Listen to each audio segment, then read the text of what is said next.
ओम शांति। अरे मिले तारिका 24/2/2025। मीठा मीठा बाप दादा चवंदा मीठे मीठे ॿार ये रूहानी हॉस्पिटल तव्हांखे अल्पकाल जे लाइ एवर हेल्दी ठाहिण वारी आहे।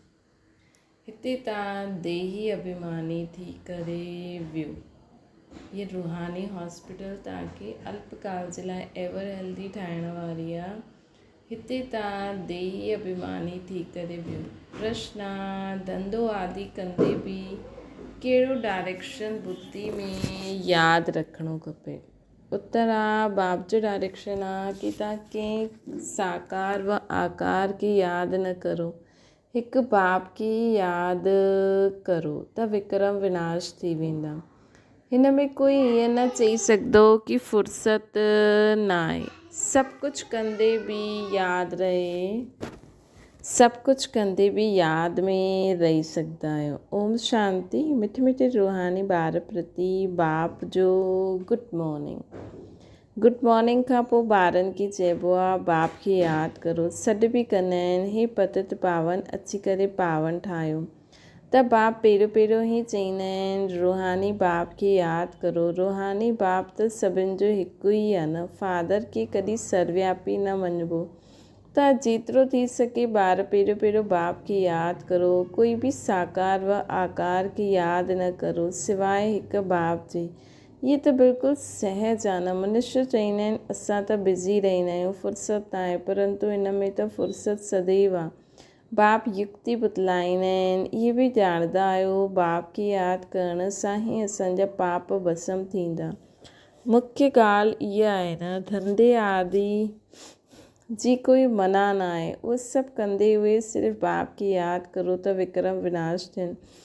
त इहे त सम्झंदा आहियो असां पतित आहियूं। साधु संत ऋषि मुनि आदि सभु साधना कंदा आहिनि। साधना कबी आहे भॻवान सां मिलण जे लाइ।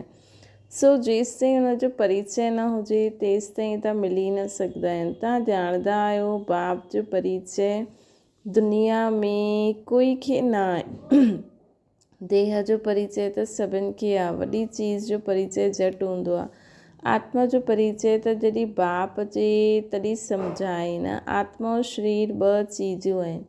आत्मा जो परिचय त जॾहिं बाप जे तॾहिं सम्झाए। आत्मा और शरीर ॿ चीज़ूं आहिनि। आत्मा हिकु स्टार आहे, उहो ॾाढो सूक्ष्म आहे।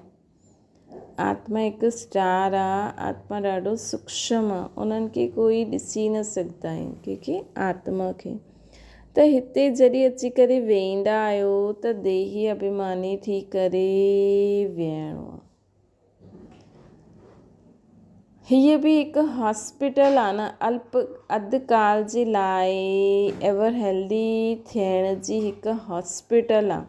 आत्मा त आहे ई अविनाशी, कॾहिं विनाश न थींदी आहे। आत्मा जो ई सॼो पार्ट आहे न। आत्मा चईंदी आहे मां कॾहिं विनाश खे न पाईंदी आहे। एतिरी सभु आत्मायूं अविनाशी आहिनि। शरीर आहे विनाशी। हाणे तव्हांजी बुद्धि में आहे इहा वेठियो आहे न कि असां आत्मायूं अविनाशी आहियूं। असां 84 जन्म वठंदा आहियूं। इहा ड्रामो आहे न। इन में धर्म स्थापक केरु कॾहिं कंदा आहिनि, केतिरा जन्म वठंदा हूंदा, इहे त ॼाणंदा आहियो न। इन में धर्म स्थापक केरु आहिनि, केतिरा जन्म वठंदा आहिनि, इहे त ॼाणंदा आहियो। 84 जन्म त ॻायल आहिनि न, है न। 84 जन्म त ॻायल आहिनि। ज़रूरु हिकु धर्म जा ई हूंदा। सभिनि जा त 84 जन्म थी न सघनि। सभु धर्म इकट्ठा त ईंदा न आहिनि। असां ॿिए जो हिसाब छो वेही कढूं। ॼाणंदा आहियूं फलाणे समय ते धर्म स्थापना करणु ईंदा आहिनि।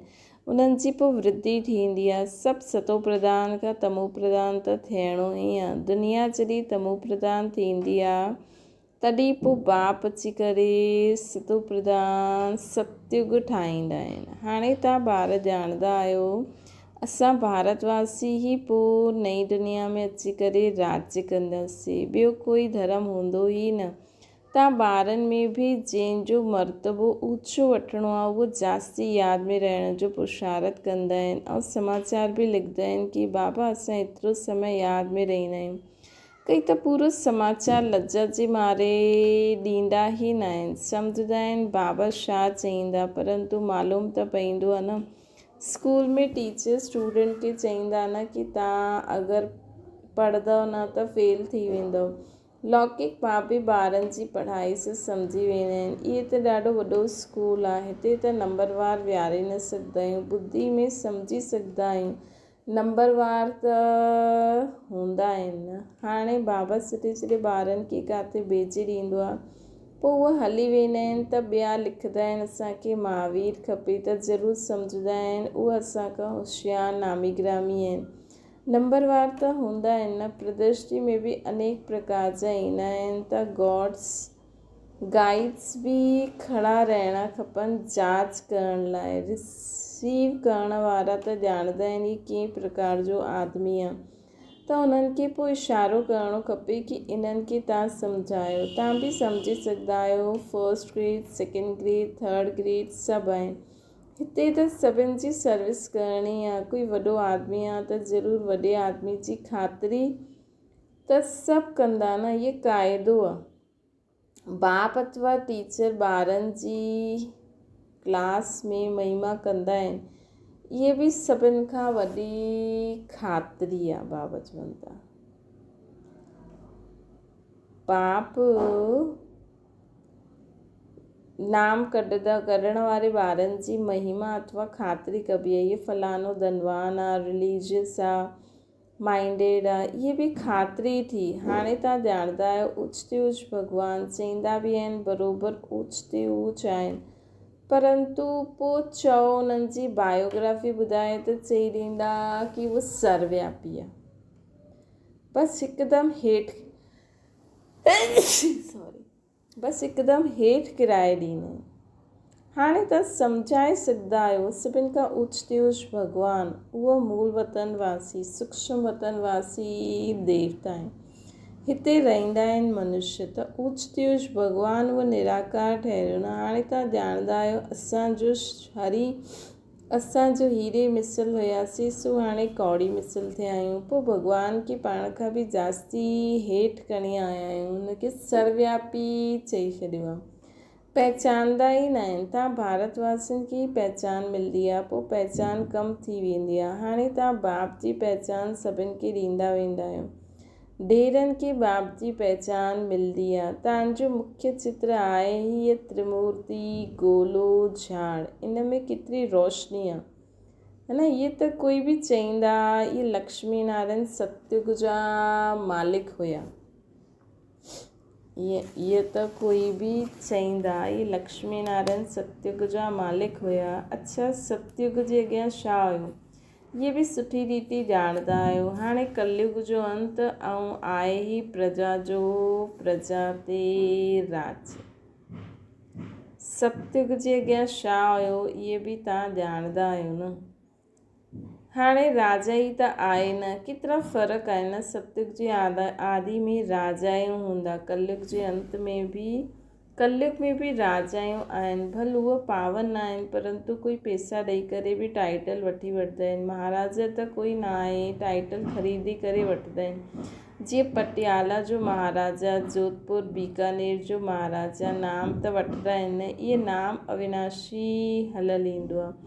पहिरियों पवित्र राजायूं हुया, हाणे अपवित्र महाराजायूं आहिनि, अक्षर हलियलु ईंदो आहे। हिन लक्ष्मी नारायण जे लाइ चईंदासीं सतयुग जा मालिक हुया। केतिरो राज्य, के राज्य वरितो, इहे सतयुग जा मालिक हुया। के राज्य वरितो। हाणे तव्हां ॼाणंदा आहियो राजे जी स्थापना कीअं थींदी आहे। बाप चईंदा आहिनि मां तव्हांखे हाणे पढ़ायां थो। बाप चईंदा आहिनि मां तव्हांखे हाणे पढ़ायां थो 21 जन्मनि जे लाइ। उहो त पढ़ी करे हिन जन्म में ई बैरिस्टर आदि ठहींदा आहिनि। तव्हां हाणे पढ़ी करे भविष्य महाराजा महारानी ठहींदव। ड्रामा प्लान अनुसार नई दुनिया जी स्थापना थिए थी न। हाणे आहे पुराणी दुनिया। भले केतिरा बि सुठा सुठा वॾा महल आहिनि, परंतु हीरे जवाहरातनि जा महल त ठाहिण जी कोई ताक़त नाहे। हीरे जवाहरातनि जे महल त ठाहिण जी कोई में ताक़त न आहे न। सतयुग में इहे सभु हीरे जवाहरातनि जा महल ठाहींदा। ठाहिण में कोई देरी न लॻंदी। हिते बि अर्थक्वेक आदि थींदी आहे त ॾाढा कारीगर लॻाए छॾींदा आहिनि। 1-2 वर्ष में सॼो शहर खड़ो करे ॾींदा आहिनि। नई दिल्ली ठाहिण में करे 8-10 वर्ष लॻिया, परंतु हितां जे लेबर्स ऐं हुतां जे लेबर्स में ॾाढो फ़र्क़ु रहंदो आहे। अॼुकल्ह त नई इन्वेंशन कढंदा रहंदा आहिनि। मकान ठाहिण जी साइंस जो बि ज़ोर आहे। सभु कुझु तयारु मिलंदो आहे, झटि फ्लोर तयारु, ॾाढी जल्दी ठाहींदा आहिनि। त इहे सभु हुते कम में ईंदा। इहे सभु साथ हलणो आहे न। संस्कार त खणी वेंदा न, इहे साइंस जा संस्कार बि हलंदा। त हाणे बाप ॿारनि खे सम्झाईंदा रहंदा आहिनि कि पावनि ठहिणो आहे त बाप खे यादि करो। ॿार बि गुड मॉर्निंग करे पोइ शिक्षा ॾींदा आहिनि। ॿार बाप जी यादि में वेठा आहियो न। हलंदे फिरदे बाप खे यादि करो। सॼे जन्मांतर जो सिर ते बोझो आहे न। बाप बि गुड मॉर्निंग करे पोइ शिक्षा ॾींदा आहिनि। ॿार बाप जी यादि में वेठा आहियो न। हलंदे फिरदे बाप खे यादि करो। सॼी जन्मांतर सिर ते बाप जो बोझो आहे। सीढ़ी उतरदे 84 जन्म वठंदा आहिनि। हाणे पोइ हिकु जन्म में चढ़ती कला थींदी आहे। जेतिरो बाप खे यादि कंदा रहंदा ओतिरो ख़ुशी बि थींदी, ताक़त बि मिलंदी। हाणे पोइ हिकु जन्म में चढ़ती कला थींदी आहे, हिकदमि चढ़ी वेंदा आहिनि। सीढ़ी उतरदे 84 जन्म वरिता। हाणे पोइ हिकु जन्म में हिकदमि चढ़ी वेंदा। बाबा चवनि था जेतिरो बाप खे यादि कंदा रहंदा ओतिरो ख़ुशी बि थींदी, ताक़त बि मिलंदी। ओतिरो ख़ुशी बि थींदी, ताक़त बि मिलंदी। ॾाढा ॿार आहिनि जेके अॻियां नंबर में रखिबो आहे, परंतु यादि में बिल्कुलु रहंदा ई न आहिनि। बल ज्ञान में तिखा आहिनि, परंतु यादि जी यात्रा न। बाप त ॿारनि जी महिमा कंदा आहिनि। इहे बि नंबर 1 में आहे त ज़रूरु महिनत बि कंदा हूंदा न। इहे बि नंबर 1 में आहे त ज़रूरु महिनत बि कंदा हूंदा। त हमेशह सम्झो कि शिव बाबा सम्झाईंदा आहिनि त बुद्धि योग हुते लॻल रहे। इहे बि सिखंदा त हूंदा न। पोइ बि चईंदा आहिनि बाबा खे यादि करो। बाबा त ॿारनि जी महिमा कंदा आहिनि। इहे बि नंबर 1 में आहे त ज़रूरु महिनत बि कंदा हूंदा। त हमेशह सम्झो कि शिव बाबा सम्झाईंदा आहिनि त बुद्धि योग हुते लॻो रहे। इहे बि सिखंदा त हूंदा न। पोइ बि चईंदा आहिनि बाबा खे यादि करो। कंहिंखे बि सम्झाइण लाइ चित्र आहिनि। भॻवानु चइबो आहे निराकार खे, उहो अची करे शरीर धारण कंदा आहिनि। हिकु भॻवान जा ॿार सभु आत्मायूं भाव आहिनि। हाणे हिन शरीर में विराजमान आहिनि। सभी अकाल मूर्त आहिनि। इहे अकाल मूर्त आत्मा जो तख़्त आहे। अकाल तख़्त ऐं कोई ख़ासि चीज़ न आहे। इहे तख़्त आहे अकाल मूर्त। मतिलबु इहे असांजो भ्रुकुटी सिंघासन अकाल तख़्त आहे, अकाल मूर्त आत्मा जे लाइ। अकाल तख़्त अकाल मूर्त जो आहे न। आत्मायूं सभी अकाल आहिनि, केतिरी अति सूक्ष्म आहिनि। बाप त आहे ई निराकार, उहो पंहिंजो तख़्त किथां वठंदा।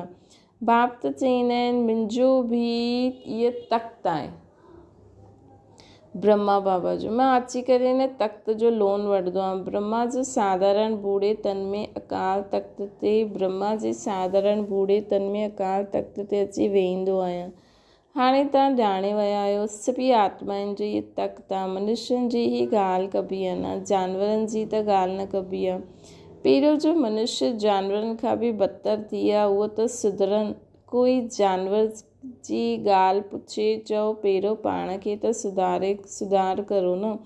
सत्युग में त जानवर बि ॾाढा फर्स्ट क्लास हूंदा, किचिड़ो आदि कुझु न थींदो। किंग जे महल में कबूतर आदि जो किचिड़ो हुजे थिए त उनखे दंड ॾेई छॾनि, जरा बि किचिड़ो न। हुते ॾाढी ख़बरदारी रहंदी आहे, पहिरे ते रहंदा आहिनि, कॾहिं कोई जानवर आदि अंदरि घुसी न सघे। ॾाढी सफ़ाई रहंदी आहे। लक्ष्मी नारायण जे मंदर में बि केतिरी सफ़ाई रहंदी आहे। शंकर पार्वती जे मंदर में कबूतर ॾेखारींदा आहिनि त ज़रूरु मंदर खे बि ख़राबु कंदा हूंदा। शास्त्रनि में त ॾाढी दंत कथाऊं लिखी छॾियूं अथनि। हाणे बाप ॿारनि खे सम्झाईंदा आहिनि, उन्हनि में बि थोरा आहिनि जो धारण करे सघंदा आहिनि, बाक़ी त कुझु न सम्झंदा आहिनि। बाप ॿारनि खे केतिरो प्यार सां सम्झाईंदा आहिनि। ॿार ॾाढो मिठो मिठो ठहो, मुख सिधी रतन कढंदा रहो, तव्हां आहियो रूप बसंत, तव्हांजो मुख जा पथर न निकिरणो खपे। आत्मा जी ई महिमा थींदी आहे। आत्मा चईंदी आहे मां प्रेसिडेंट आहियां, फलानो आहियां, मुंहिंजे शरीर जो नाम इहो आहे। सुठो, आत्मायूं कंहिंजा ॿार आहिनि, इहे परमात्मा जा आहिनि न, त ज़रूरु उन्हनि सां वरसो मिलंदो हूंदो। उहो पोइ सर्वव्यापी कीअं थी सघंदा आहिनि। तव्हां सम्झंदा आहियो असां बि पहिरियों कुझु न ॼाणंदा हुआसीं, हाणे केतिरी बुद्धि खुली आहे, है न। हाणे केतिरी बुद्धि खुली आहे। तव्हां कोई बि मंदर में वेंदा, सम्झंदा इहे त कूड़ा चित्र आहिनि, 10 भुजा वारा, हाथी जी सूंड वारा कोई चित्र उते हूंदा न आहिनि। इहे सभु भक्ति मार्ग जी सामग्री आहे। वास्तव में भक्ति हुजणी खपे हिकु शिव बाबा जी, जो सभिनि जो सदगति दाता आहे। तव्हांजी बुद्धि में आहे। इहे लक्ष्मी नारायण बि 84 जन्म वठंदा आहिनि, पोइ ऊच ते ऊच बाप ई अची करे सभिनि खे सदगति ॾींदा आहिनि। उन्हनि खां वॾो कोई आहे न, है न। उन्हनि खां वॾो कोई आहे न। इहे ज्ञान जी ॻाल्हियूं तव्हां में बि नंबरवार धारण करे सघंदा आहिनि। शिव बाबा खां वॾो कोई आहे न। इहे ज्ञान जी ॻाल्हियूं बाबा चवनि था, इहे ज्ञान जी ॻाल्हियूं तव्हां में बि नंबरवार धारण करे सघंदा आहिनि। धारणा न करे सघंदा त बाक़ी छा कम जा। कई त अंधनि जी लाठी ठहिण जे बदिले अंधा थी वेंदा आहिनि।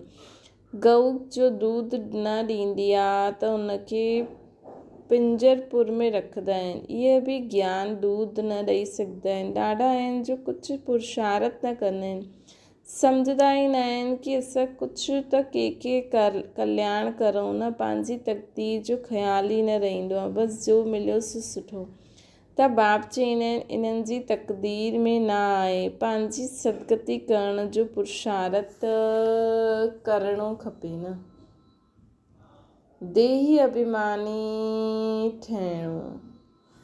बाप केतिरो ऊच ते ऊच आहे ऐं ईंदा ॾिसो कीअं पतित दुनिया में आहिनि, पतित शरीर में आहिनि। उन्हनि खे सॼी पतित दुनिया में कंदा आहिनि, है न। ईंदा ॾिसो पतित दुनिया, पतित शरीर में आहिनि, उन्हनि खे सॼी पतित दुनिया में कंदा आहिनि। जॾहिं रावण दुख ॾींदो आहे त बिल्कुलु ई भ्रष्ट करे ॾींदो आहे, तॾहिं बाप अची करे श्रेष्ठ ठाहींदा आहिनि, है न। तॾहिं बाप अची करे श्रेष्ठ ठाहींदा आहिनि। जो सुठो पुरुषार्थ कंदा आहिनि उहे राजा रानी ठही वेंदा आहिनि, जो पुरुषार्थ न कंदा आहिनि उहे ग़रीब ठही वेंदा आहिनि। तक़दीर में न त तदबीर करे न सघनि। कोई त ॾाढो सुठी पुरुषार्थ तक़दीर ठाहे वठंदा आहिनि। हर हिकु पंहिंजे खे ॾिसी सघंदो आहे कि असां छा सर्विस कंदा आहियूं। तक़दीर में न त तदबीर करे न सघंदा, मतिलबु पुरुषार्थ। कोई त ॾाढो सुठी तक़दीर ठाहे बि वठंदा आहिनि, तक़दीर ठाहे बि सघंदा आहियूं, है न। हर हिक खे पंहिंजे खे ॾिसणो खपे कि असां छा सर्विस कंदा आहियूं। अच्छा, मीठी मीठी सिकिल जे ॿारनि प्रति माता पिता बाप दादा जो यादि प्यार ऐं गुड मॉर्निंग। रूहानी बाप जी सभिनि रूहानियुनि ॿारनि खे नमस्ते। असांजी बि रूहानी माता पिता बाप दादा खे यादि प्यार गुड मॉर्निंग ऐं नमस्ते। थाना जे लाइ मुख्य सार। रूह पसंदि ठही मुख सां सदैव रतन कढणा आहिनि। ॾाढो ॾाढो मिठो ठहिणो आहे असांखे। कॾहिं बि पथर अर्थात कटु वचन न निकिरणा खपनि। ॿियो आहे ज्ञान ऐं योग में तिखा ठही पंहिंजो ऐं ॿियनि जो कल्याण करणो। ज्ञान ऐं योग में तिखा ठही करे पंहिंजो ऐं ॿियनि जो कल्याण करो। पंहिंजी ऊच तकदीर ठाहिण जो पुरुषार्थ करणो। अंधनि जी लाठी ठहिणी आहे। वरदान संतुष्टा द्वारा सर्व सां प्रशंसा प्राप्त करण वारा प्रसन्न चित्त ठहो। संतुष्टा की निशानी आहे प्रत्यक्ष रूप में प्रसन्नता ॾेखारे मिली।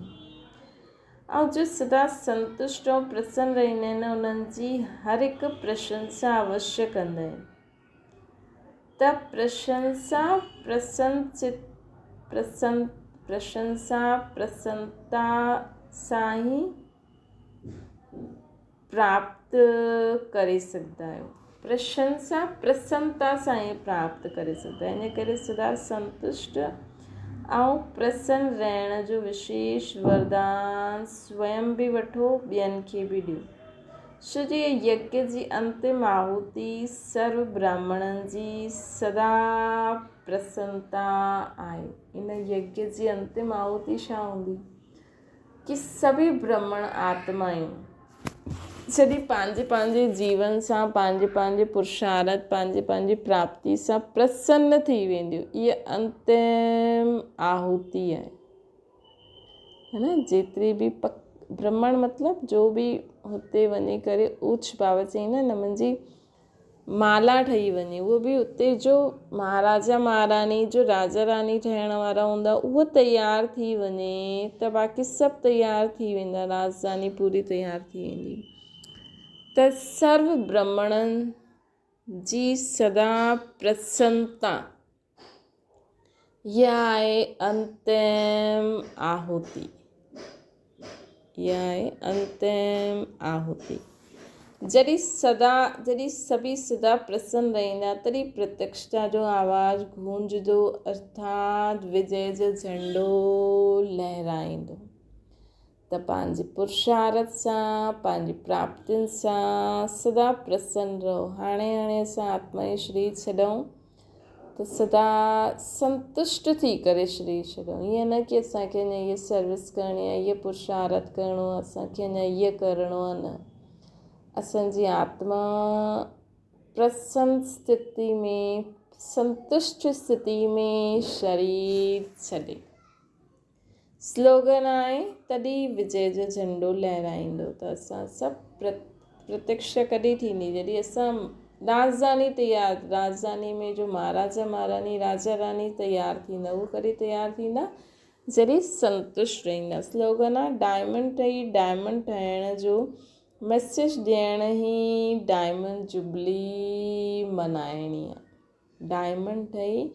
डायमंड ठाहिण जो मैसेज ॾियण ई डायमंड जुबली मल्हाइणो आहे। अव्यक्त इशारो एकांत प्रिय ठहो। एकता ऐं एकाग्रता खे अपनायो।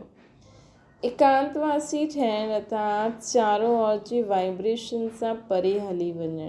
कई हीअं थींदो आहे कि जंहिंखे एकांत पसंदि न हूंदो आहे, संगठन में रहणु हसणु ॻाल्हाइणु ज़्यादा पसंदि ईंदो आहे, लेकिन इहे थी वियो ॿाहिरि मुक्ता में अचणु। हाणे पंहिंजे खे एकांतवासी ठाहियो अर्थात सर्व आकर्षणनि जे वाइब्रेशन सां अंतर्मुखी थी वञो।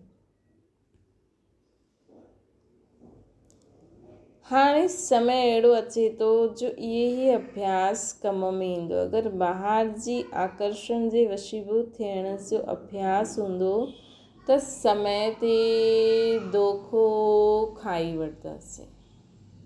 त हाणे विच में अभ्यास करो। जॾहिं ॿाहिरि ज़्यादा ख़ुशी जो अहिड़ो माहौल हुजे हुन समय बि अभ्यास करो कि मां एकांत मां परम धाम में बाबा सां गॾु वेठी आहियां, व्यक्त वतन में वेठी आहियां बाप दादा सां गॾु। मूंखे कोई आवाज़ ॿुधाए में नथी अचे, बसि मां बाप दादा सां गॾु वेठी आहियां। इहे बि असांखे अभ्यास करिणो आहे। जॾहिं कोई बि अहिड़ी वहिड़ी आवाज़ अचे थी, हुन समय बि जीअं असां परमधाम में बाबा वटि वेठा आहियूं, कोई आवाज़ कोई हलचल असांखे इफ़ेक्ट न करे, त इहा एकांतवासी ठहूं, तॾहिं ई असां समय ते पास विद ऑनर्स थी सघंदासीं। अच्छा, ओम शांति। बाबा खे यादि करो,